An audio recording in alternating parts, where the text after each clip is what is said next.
Hello students, welcome to the histone institute. तो last video के अंदर हमने जो डीएनए का स्ट्रक्चर होता है वहां तक हमने इसको स्टडी किया।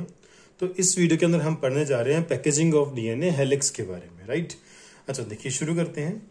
जो डीएनए होता है, डीएनए के अगर लेंथ को अगर हमें मेजर करना है तो कैसे मेजर करते हैं? हम नंबर ऑफ बेस पेयर को, डीएनए के अंदर जो नंबर ऑफ बेस पेयर होते हैं टोटल, उसको मल्टीप्लाई करेंगे किसके साथ? जो बेस पेयर के, दो बेस पेयर के बीच में जो डिस्टेंस होगा, यानी कि मान लो कि ये हमारा डीएनए स्टैंड है, यहाँ पे एक बेस पेयर है, यहाँ पे दूसरा बेस पेयर है। तो ये जो डिस्टेंस है दो बेस पेयर के बीच में, इस डिस्टेंस को हम मल्टीप्लाई करेंगे total number of base pair के साथ, तो हमारे पास क्या आ जाएगी? Total length of DNA. For example हम ह्यूमन बींग्स के अंदर बात करते हैं, जो दो बेस पेयर के बीच में डिस्टेंस होता है वो होता है 0.34 नैनोमीटर, जिसको आप मीटर्स में ऐसे लिख सकते हो। और total number of base pair होते हैं 6.6 इंटू 10⁹9 बेस पेयर। जब हम इन दोनों वैल्यूज को आपस में मल्टीप्लाई करते हैं तो हमारे पास इन दोनों को मल्टीप्लाई करने से टोटल जो लेंथ आती है ह्यूमन डीएनए की, वो कितनी आती है? 2.2 मीटर, 2.2 मीटर्स। अच्छा, अब यहाँ पे एक चीज डिस्कस करने वाली है कि भाई हमारा जो डीएनए है हर एक सेल के अंदर, हमारे हर एक सेल के अंदर जो डीएनए है उसकी लेंथ कितनी है? 2.2 मीटर्स। लेकिन अगर देखा जाए कि हर एक सेल के अंदर जो न्यूक्लियस है उसकी साइज कितना है? अब न्यूक्लियस का साइज, सेल के अंदर न्यूक्लियस का साइज बहुत छोटा है, लेकिन उसके अंदर जो डीएनए है उसका साइज तो मीटर्स में है, राइट।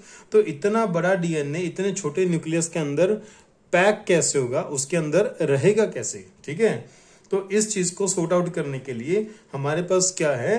Packaging of DNA. तो वे डीएनए को पैकेजिंग करनी पड़ेगी। पैकेजिंग होता है जैसे उसकी क्वाइलिंग करेंगे। जैसे ये डीएनए फाइबर है, इस डीएनए फाइबर को आप ऐसे क्वाइल करोगे। क्वाइल करने से उसका जो साइज है वो डिक्रीज हो जाएगा, रिड्यूस हो जाएगा, और हम उसको स्मॉल डायमेंशंस के न्यूक्लियस के अंदर उसको फिट कर पाएंगे, राइट। Got it. देखिए, आपको एक क्वेश्चन दिया जाता है इसके ऊपर कि मान लो कि एस्चेरिशिया कोलाई जो बैक्टीरिया है उसके अंदर जो डीएनए है उसकी लेंथ कितनी है? 1.36 मिलीमीटर। तो काउंट करिए कि बेस पेयर्स का नंबर क्या होगा। ठीक है, हमारे पास लेंथ कितनी है? हमारे पास लेंथ है जी 1.36 इंटू 10⁻³ मीटर। मिलीमीटर को मीटर में कन्वर्ट कर दिया।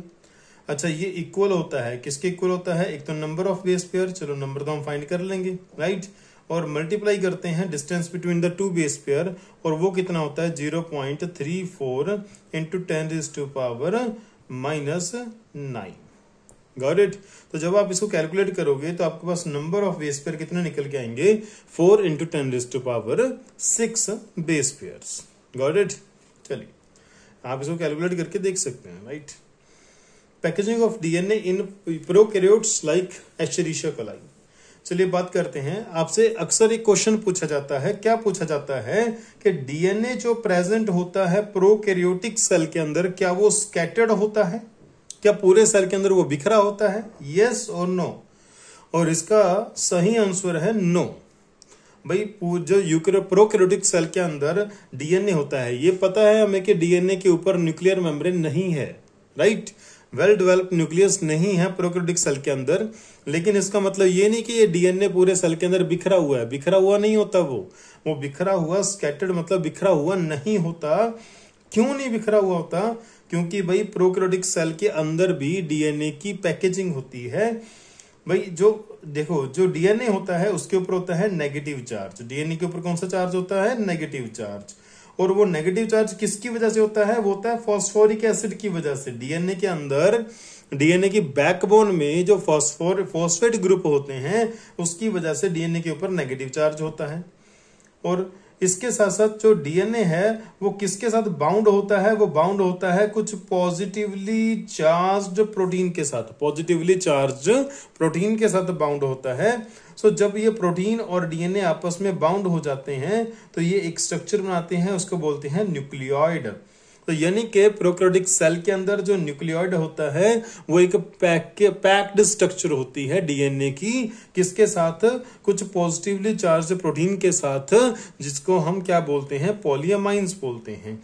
तो न्यूक्लियोइड एक पैक्ड स्ट्रक्चर है, आप इसको स्कैटर्ड नहीं बोलेंगे, आगे से आप इस क्वेश्चन का ध्यान रखेंगे, राइट। नेक्स्ट है हमारे पास भाई ये न्यूक्लियोइड का स्ट्रक्चर है, ये हमारे पास क्या है, डबल स्टैंडर्ड डीएनए, जो कि नेगेटिवली चार्ज्ड है, किसकी वजह से फॉस्फेट ग्रुप की वजह से। और इसके अंदर आपको कुछ प्रोटीन्स देखने को मिलेंगे। ये कौन से प्रोटीन हैं, ये पॉलीअमाइन प्रोटीन्स हैं जो कि पॉजिटिवली चार्ज्ड हैं, जो कि क्या है, पॉजिटिवली चार्ज्ड हैं। तो पॉजिटिवली चार्ज्ड प्रोटीन है, नेगेटिवली चार्ज्ड डीएनए है, तो नेगेटिव और पॉजिटिव एक दूसरे को अट्रैक्ट करेंगे और एक दूसरे के साथ पैक हो जाएंगे और क्या बनाएंगे, न्यूक्लियोइड बनाएंगे, राइट।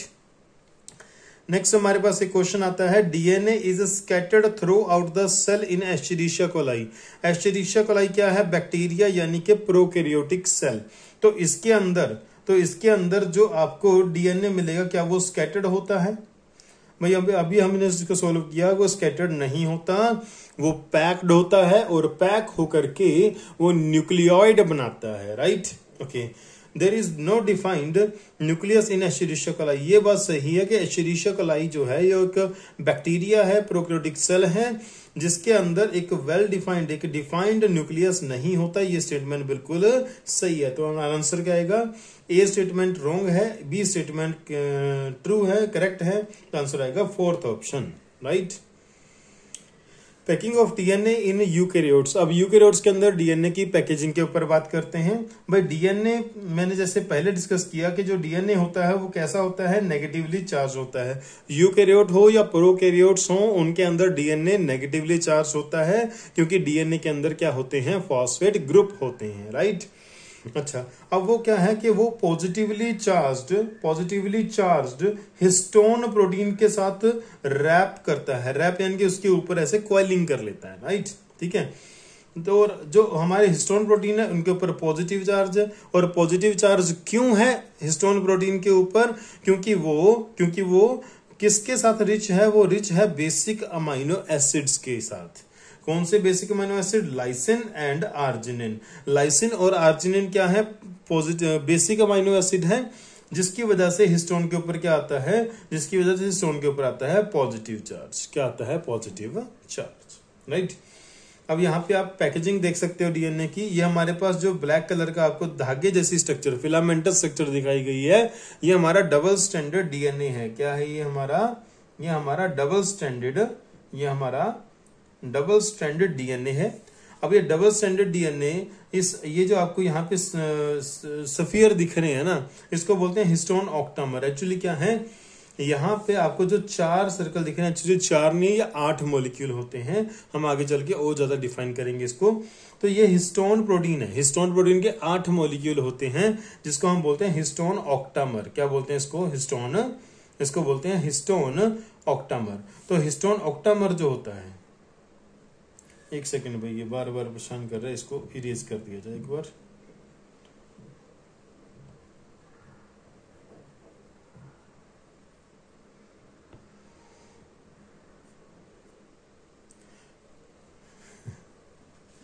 आईपैड की एआई को लग रहा है कि हमें कैलकुलेशन नहीं आती, बार बार आंसर देने की कोशिश कर रहा है।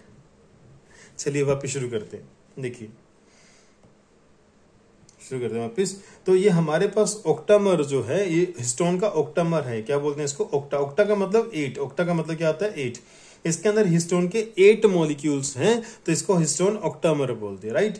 अब डीएनए इसके ऊपर ना ऐसे गोल गोल चक्कर लगाता है। डीएनए इसके ऊपर ऐसे गोल गोल क्या बना लेता है, क्वाइलिंग कर लेता है इसके ऊपर। तो डीएनए इसके ऊपर रैप हो जाता है। करीब करीब 200 बेस पेयर, करीब बात कर सकते हैं कि 200 बेस पेयर जो होते हैं, वो 200 बेस पेयर यहां से लेके यहां तक, जब डीएनए इसके ऊपर ऐसे क्वाइलिंग करता है, तो भी करीब 200 बेस पेयर इसके ऊपर रैप हो जाते हैं। क्लियर। कोई आपसे पूछे कि भाई देखो यहाँ पे क्या है, डीएनए रैप, इसके ऊपर डीएनए है और हिस्टोन ऑक्टामर है, इन दोनों को मिला के बोलते हैं न्यूक्लियोसोम। कोई आपसे पूछे कि एक न्यूक्लियोसोम के अंदर कितने बेस पेयर आ सकते हैं, तो आप आंसर देंगे 200 बेस पेयर, राइट। तो देखिए अब ये डीएनए यहां से ओपन भी तो हो सकता है, ताकि ये डीएनए यहां से ओपन ना हो जाए, खुल ना जाए, तो इसको यहां से लॉक करना पड़ता है, और इसको लॉक कौन करता है? H1 linker histone. Got it. तो ऐसे चलते चलते ये एक ऐसे क्रोमेटिन फाइबर जैसा स्ट्रक्चर बनता है, क्रोमेटिन फाइबर बोलते हैं इसको। तो क्रोमेटिन फाइबर कैसा दिखता है? क्रोमेटिन फाइबर ऐसा दिखता है जैसे हम एक स्ट्रिंग, हम एक धागा देख रहे हो जिसके अंदर बहुत सारे क्या है, मोती हैं जिसके अंदर, ठीक है, मोतियों की माला होती है, looks like beads on string. तो मोती किसको बोला गया है? बीड्स किसको बोला गया है? न्यूक्लियोसोम को। स्ट्रिंग किसको बोला गया है? डीएनए। कि भाई एक ऐसी स्ट्रक्चर बनती है जैसे भाई मोतियों की माला हो, ठीक है, माला बनी है डीएनए से और मोती है न्यूक्लियोसोम, राइट। तो आगे चल के क्रोमेटिन फाइबर बनेगा और क्रोमेटिन फाइबर से पूरा क्रोमोसोम बनेगा, ठीक है। अगर क्रोमोसोम के स्ट्रक्चर आप देखना चाहते हो तो सेल डिवीजन का जो मेटाफेज स्टेज होती है, उस मेटाफेज स्टेज के अंदर आप क्रोमोसोम की स्ट्रक्चर को स्टडी कर सकते हो। क्लियर। अच्छा, एक चीज और ध्यान देंगे हम कि यूकैरियोट्स के अंदर जब हम हायर लेवल की पैकेजिंग पे पहुंचते हैं, हायर लेवल की पैकेजिंग का मतलब क्या है भाई? ये हमने इनिशियल पैकेजिंग करनी शुरू करी, धीरे धीरे पैकेजिंग और ज्यादा कॉम्प्लेक्स हो रही है, और ज्यादा कॉम्प्लेक्स हो रही है, और ज्यादा कॉम्प्लेक्स हो रही है। तो जब हम बोलते हैं कि और ज्यादा कॉम्प्लेक्स हो रही है, तो इसको इस जगह पे जो कॉम्प्लेक्सेशन आ रही है उसको बोलेंगे हाई लेवल पैकेजिंग, ठीक है। तो हाई लेवल पैकेजिंग में खाली हिस्टोन से काम नहीं चलता, तो वहां पे हमें कुछ नॉन हिस्टोन क्रोमोसोमल प्रोटीन्स की भी जरूरत होती है, जिनको शॉर्ट में बोलते हैं NHC proteins, right.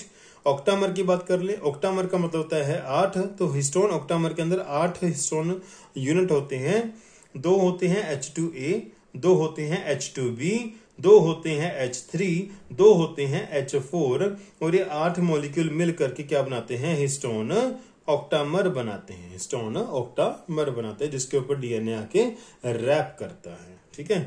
Histones are organized into, histones को हमने ऑर्गेनाइज किया किसमें? ऑक्टामर में। हिस्टोन हमेशा ऑक्टामर बनाएगा ताकि डीएनए इसके ऊपर रैप कर सके। ए टिपिकल न्यूक्लियोसोम कंटेन, एक टिपिकल जो न्यूक्लियोसोम होता है उसके अंदर कितने बेस पेयर होते हैं? हमने अभी डिस्कस किया, उसके अंदर करीब करीब 200 बेस पेयर होते हैं, right. Repeating unit of chromatin, जो क्रोमेटिन का रिपीटिंग यूनिट होता है उसको क्या बोलते हैं? उसको बोलते हैं न्यूक्लियोसोम, बिल्कुल सही। वो दिखने में कैसा होता है? बीड्स ऑन स्ट्रिंग की तरह दिखता है। इलेक्ट्रोमाइक्रोसोम, बिल्कुल सही। वो आगे चल के पैकेजिंग करके क्रोमोसोम बनाएगा, ये भी सही। तो यहाँ पे आंसर क्या आएगा? All of these. Histones along with wrap DNA, histone और जब डीएनए इसके ऊपर रैप हो जाते हैं तो दोनों मिलके क्या बनाते हैं? एक यूनिट बनाते हैं, इसको बोलते हैं न्यूक्लियोसोम। तो न्यूक्लियोसोम क्या है? क्रोमेटिन का रिपीटिंग यूनिट होता है, राइट। ओके, नेक्स्ट हेट्रोक्रोमेटिन और यूक्रोमेटिन। देखिए, जब क्रोमोसोम के अंदर हम डीएनए को पैक करते हैं तो कुछ जगह ऐसी होती है जहां पे वो पैकेजिंग काफी ज्यादा डेंस पैकेजिंग हो जाती है, टाइट पैकेजिंग हो जाती है, और कुछ जगह ऐसी होती है जहां पे लूज पैकेजिंग होती है। कैसी पैकेजिंग होती है? लूज पैकेजिंग होती है। जहां पे क्रोमोसोम में डीएनए की डेंस पैकेजिंग होती है उसको बोलते हैं हेट्रोक्रोमेटिन, और जहां पे लूज पैकेजिंग होती है उसको बोलते हैं यूक्रोमेटिन। हेट्रोक्रोमेटिन डेंसली पैक्ड होता है, और अगर हम उसको स्टेन करते हैं तो वो डार्क कलर दिखाई देता है उसका, तो डार्कली स्टेन्ड होता है। और अगर आप उसकी ट्रांसक्रिप्शन करवाओगे तो उसकी ट्रांसक्रिप्शन नहीं होती, क्योंकि वो टाइटली पैक्ड है, राइट। यूक्रोमेटिन की बात करें तो वो लूजली पैक्ड होता है, जैसा कि डायग्राम में दिख रहा है आपको, लूजली पैक्ड है। तो अगर आप उसको स्टेन करोगे तो वो लाइट कलर का स्टेन होगा, लाइटली स्टेन्ड होगा, और उसकी ट्रांसक्रिप्शन हो सकती है क्योंकि वो बहुत ज्यादा टाइटली पैक नहीं है यूक्रोमेटिन। कुछ क्वेश्चंस देख लेते हैं। हिस्टोन कैसे होते हैं बेटा? हिस्टोन पॉजिटिव होते हैं, बिल्कुल सही बात है। एसिडिक होते हैं, बिल्कुल भी नहीं। हिस्टोन एक्टिव नहीं, एसिडिक नहीं होते, बेसिक होते हैं। Histones are positive and basic in you. देखिए, प्रोकैरियोट्स के अंदर नहीं होते, ये किसके अंदर होते हैं? यूकैरियोट्स के अंदर। तो आंसर क्या आएगा हमारा? Third option. असर्शन रीजन है हमारे पास, हिस्टोन्स आर पॉजिटिवली चार्ज, बिल्कुल सही बात है जी। हिस्टोन के ऊपर पॉजिटिव चार्ज होता है, डीएनए के ऊपर नेगेटिव चार्ज होता है। नेगेटिव पॉजिटिव एक दूसरे को अट्रैक्ट करते हैं और क्वाइलिंग हो जाती है। Histones are rich in basic amino acid like lysine and arginine, बिल्कुल सही बात है जी। हिस्टोन प्रोटीन जो होता है वो बेसिक अमाइनो एसिड जैसे कि लाइसिन और आर्जिनिन से काफी रिच होता है, जिसकी वजह से वो पॉजिटिव चार्ज होता है। भाई अगर कोई बेसिक मॉलिक्यूल है तो बेसिक मॉलिक्यूल है तो वो H पॉजिटिव आयन को अट्रैक्ट करेगा और खुद पॉजिटिव हो जाएगा, जिसकी वजह से हिस्टोन का पूरा मॉलिक्यूल क्या होता है, पॉजिटिवली चार्ज्ड होता है। तो आंसर आ गया हमारे पास A option, first option A और R existence origin both are correct and R is correct explanation of A. Next ये टॉपिक हमने इसको हमने थ्योरी में कवर नहीं किया, तो इस क्वेश्चन में देखते हैं इसको। आप करेक्ट लेबलिंग को डिफाइन करेंगे 1 2 3 4 3 हमारे पास 3 यहाँ पे क्या है प्रोसेसेस के नाम आएंगे। तो जब डीएनए से वापस डीएनए बनता है तो उसको क्या बोलते हैं, उसको बोलते हैं रेप्लिकेशन। तो हमारा आंसर क्या आएगा, 1 और 2 में से एक आएगा। जब डीएनए से हम एमआरएनए बनाते हैं तो उसको बोलते हैं ट्रांसक्रिप्शन, और जब एमआरएनए से प्रोटीन की फॉर्मेशन करते हैं तो उसको बोलते हैं ट्रांसलेशन। तो हमारा आंसर क्या रहेगा, सेकंड ऑप्शन। और इस पूरी प्रोसेस को क्या बोलते हैं, इस पूरी प्रोसेस को बोलते हैं सेंट्रल डोगमा। क्या बोलते हैं इसको बोलते हैं सेंट्रल डोगमा। और किसने दिया था सेंट्रल डोगमा को, फ्रांसिस क्रिक ने दिया था, फ्रांसिस क्रिक ने दिया था।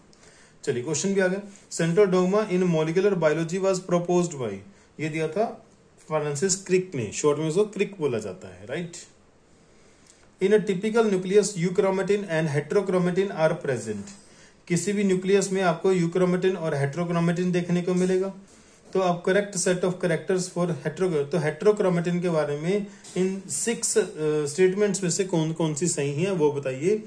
तो हेट्रोक्रोमेटिन क्या होता है, डेंसली पैक्ड होता है, डार्क स्टेन होता है, इनएक्टिव होता है, इनएक्टिव क्रोमेटिन होता है, यानी कि उसकी ट्रांसक्रिप्शन नहीं होती। तो हमारे पास आंसर आएगा बी डी ई।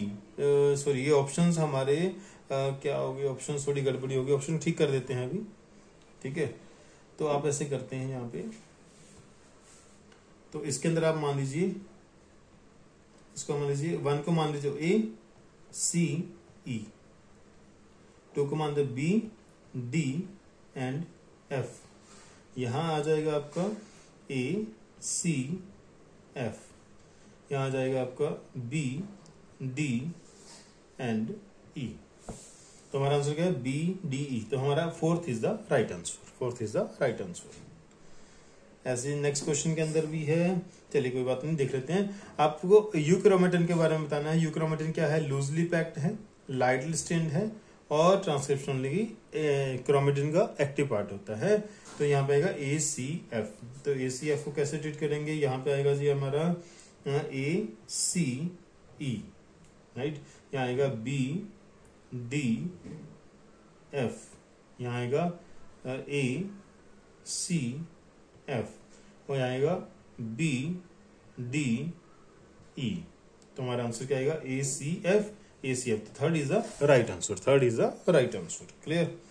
तो इस वीडियो के अंदर हम इतना ही। आई होप कि आपको ये वीडियो अच्छी लग रही होगी। नेक्स्ट वीडियो के अंदर हम पढ़ेंगे सोर्स ऑफ जेनेटिक मटेरियल, जिसके अंदर हम ग्रिफिथ का जो एक्सपेरिमेंट था उसने 2 बैक्टीरिया को लेके, निमोनिया कोजिंग बैक्टीरिया को लेके माउस को लगाया था और माउस के ऊपर कुछ इफेक्ट आया था, वो चीज हम डिस्कस करने वाले हैं नेक्स्ट वीडियो के अंदर। आई होप कि ये वीडियो आपको अच्छे लग रहे होंगे।